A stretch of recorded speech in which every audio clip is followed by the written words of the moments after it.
Nerd Box.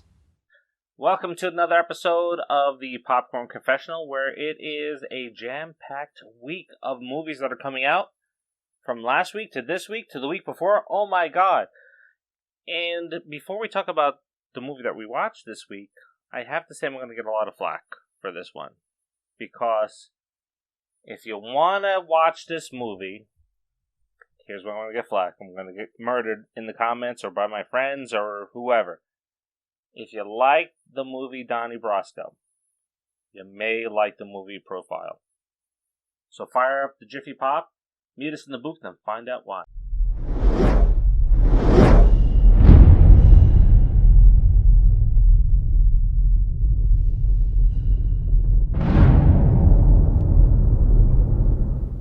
Profile may feel like another movie that was filmed during the height of the pandemic. It is a techno thriller, and it wasn't. It was actually filmed in 2018 and debuted at film festivals in February of that year, and is only just being distributed now by Focus Features. Profile is directed by Timur Bekmambetov. I couldn't say that name for the life of me. I don't know if he can say my name, so you may know him from Abraham Lincoln, Vampire Hunter, and Wanted, starring Angelina Jolie, who we talked about in the last film, and James McAvoy, one of my favorites. He also produced Searching and Unfriended Parts 1 and 2. The movie stars Valeen Kane, who plays Amy, Shazad Latif plays Bilal, and Christine Adams as Vic, who's Amy's editor. Profile is based on a non-fiction novel written by Anna Arel, which is in the skin of jihadists. It follows a character, Amy, who is a struggling journalist who is doing an expose on foreign women being recruited into ISIS. And in order to make her rent, Amy has to become a catfish, which we've become familiar with over the last several years and what that term means. Melody, who is a newly converted member of Islam and is exploring her newfound religion and becoming a soldier of ISIS. So after creating her fake Islamic profile, she's soon approached by Bilal, who she forms an online relationship with. A really deep relationship as far as I'm concerned. But she begins to delve way too deep. She's blowing off her friends, her sister, her boyfriend, and her boss Vic is chasing after the story, but Amy is possibly chasing after her own affection for Bilal. That's essentially it in a nutshell. What did you think of the film?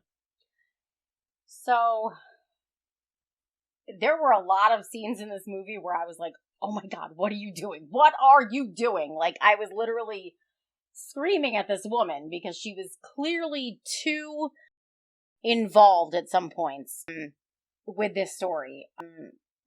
I know that she was a journalist, and I know what a lot of journalists will do for that one big story, but oh man, I really felt like at points I was like, man, she's really got like real feelings for this guy. Like I think she's really like in love with him, or at least on the way to being in love with him, and putting herself in danger.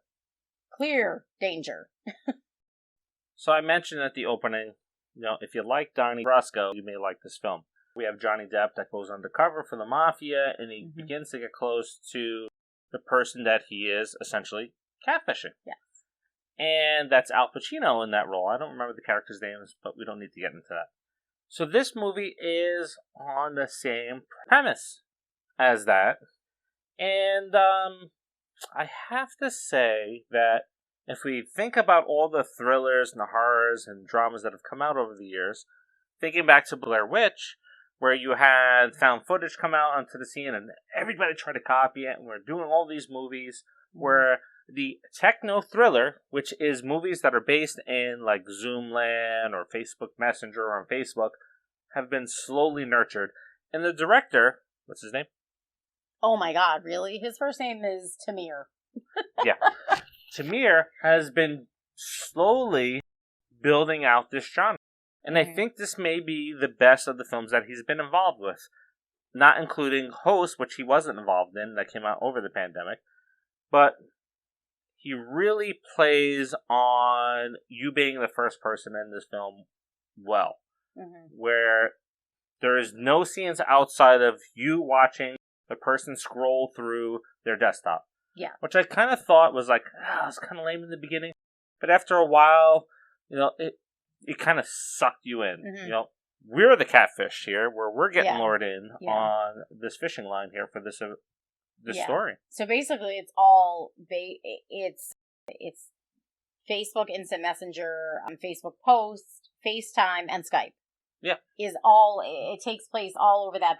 They show a couple of people that are not like but I mean the whole entire movie. That's how it takes place, is over those those social media platforms. Now, where some movies are written to give away where it's going and so forth, there are those moments in this film where it's like, oh, that's where this person's going to figure it out. Oh, that's a mistake. And it doesn't happen. No. It almost feels like reality, where if we were in that situation, we would make that slip up. Yes. And the person on the other end kind of wouldn't pick up on it. Yeah. That played out very nicely. Yeah, you see where that can happen in real life. How it's, I mean, this was inspired by true events. So, I mean, obviously some of it was picked and pulled from things that have happened. Obviously, we all know about ISIS and that sort of thing. So this was kind of, pulled from parts of that. But definitely you could see how people get pulled in and don't know what's really going on. Now, on top of, very good suspense, I think the character development was done very well in this movie. Yeah. Like, similar to, again, I have to say it, Donnie Brasco, where you start to feel for the antagonist of the film. Yep. You get sucked into Belil's life, and you're like, yes, man, this guy, I kind of feel bad for him. There was points where I felt bad for Belil. I was like, wow, he's kind of a nice guy, and like, I could see how she got sucked in, by his charm and yes, his good looks. He's a good looking guy. So I could see where she kind of like got pulled into that, even though she was doing a job. Yeah, I can see it. Now, this is one of those films that's probably not going to get a lot of hype. It's going to fly under the radar for this year. But it may be worth seeing on the big screen. And the reason why I say that is because we're attached to our phones a lot of the times during the day. We're attached to computers. If you watch this movie on your phone, if you watch this movie on your computer, you're only seeing this movie for what we're used to every single day. So step out of that world for a minute. Go to the theaters. Watch this on the big screen. In the beginning, it's going to slowly pull you in. It's a slow burn thriller. It's a techno thriller. This is what you have to do. I think you may enjoy it. What's your rating? So my rating is an A-. A-? Yeah. You're giving out some A's. Pretty generous. It's an A- or it's a D. Do you have a middle ground? I do. I've given out some C's. Okay. I'm going with a solid B- because you have Donnie Brasco. That is the bar on films like this. The Catfish films. Including the Catfish documentary. That is the bar for me. This movie is, it's trying to get up there but it just can't make it. So, B- for me, definitely. Yeah, I'm going to stick with an A-. I really liked it. And like I said, there were a lot of scenes where I was like, what are you doing? Oh, there were scenes like that for me, too. You just probably gave it an extra letter grade because of the guy being good looking. Oh, here we go. Yeah, just like Wrath of Man, guys. If you haven't seen that review, check it out. Gets a whole letter grade above me because of who's in it. Jason Statham's hot. And I actually got some DMs telling me that they liked the review because Jason Statham's hot. So, Really, guys? Really? Really? Because there's no women that you would watch a movie for, like Angelina? We just did a review on Angelina Jolie, She was on my friend's top 10 list in the 90s. Is she still? I don't know. I haven't done that list in like 10 years. She wouldn't get a letter grade. No! Because she weighs 80 pounds. Yeah, that does play into it. Anyway, guys, we'd like to hear what you think about this film. Comment in the comments. Let us know what you think. If you have time to go check it out in the theaters, let us know again what you think. If you can wait to see it on streaming, we still like to hear what you say. We appreciate you watching these videos. We appreciate you throwing comments down there. And don't forget to like, subscribe, and click that notification bell, because we have a lot of good content that's coming out. It's not always going to be just movie reviews. It's not always going to be interviews. We have a lot of things that are coming, and it's going to be fun. So, thanks for watching this review, and until the next. See ya. See ya.